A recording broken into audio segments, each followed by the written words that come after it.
മലയാളത്തിന്റെ മഹാനടൻ തിലകന്റെ സ്മരണാർത്ഥം ഇടുക്കി പെരുവന്താനത്ത് നിർമ്മിച്ച സ്മാരക പാർക്ക് തകർച്ചയുടെ വക്കിൽ. തിലകന്റെ 90-ാം ജന്മവാർഷികം കടന്നുപോകുമ്പോൾ കാട് പിടിച്ചു കിടക്കുകയാണ് ആ അതുല്യ കലാകാരനായി ജന്മനാട്ടിൽ ഒരുക്കിയ സ്മരണ. പാലപ്പുറത്ത് കേശവൻ സുരേന്ദ്രനാഥ തിലകൻ മലയാള സിനിമയ്ക്ക് തിലകം ചാർത്തിയ ആ അതുല്യ പ്രതിഭയ്ക്കായി സ്വന്തം നാട്ടിലൊരുക്കിയ സ്മാരകമാണ് ഈ കാണുന്നത്.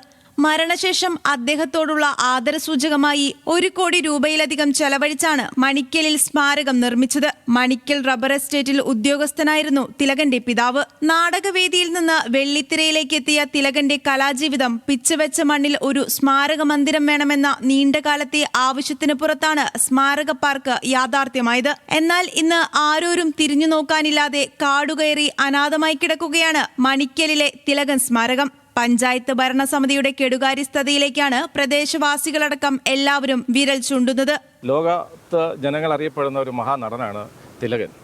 അദ്ദേഹത്തോടുള്ള അവഗണന കൂടിയാണ് ഇത്ര അനാഥമായി ഇങ്ങനെ മണിക്കലിലെ ടൂറിസം പദ്ധതി അനാഥമാക്കി കളഞ്ഞിരിക്കുന്നത്. തികച്ചും അദ്ദേഹത്തോടുള്ള പത്മശ്രീ തിലകനോടുള്ള ഒരു അവഗണന കൂടിയാണ് എന്നാണ് ഇതുമായി ബന്ധപ്പെട്ട് പറയാനുള്ളത്. 2020 ഉദ്ഘാടനം ചെയ്ത സ്മാരക പാർക്കിനായി പെരുവന്താനം ഗ്രാമപഞ്ചായത്ത് ചെലവഴിച്ചത് 1,15,00,000 രൂപയാണ്. ഓപ്പൺ തിയേറ്റർ, കൊട്ടവഞ്ചി, ഇരിപ്പിടങ്ങൾ, പെഡൽ ബോട്ട് എന്നിവയാണ് പദ്ധതിക്കായി ഒരുക്കിയിരുന്നത്. ന്യൂസ് മലയാളം, ഇടുക്കി.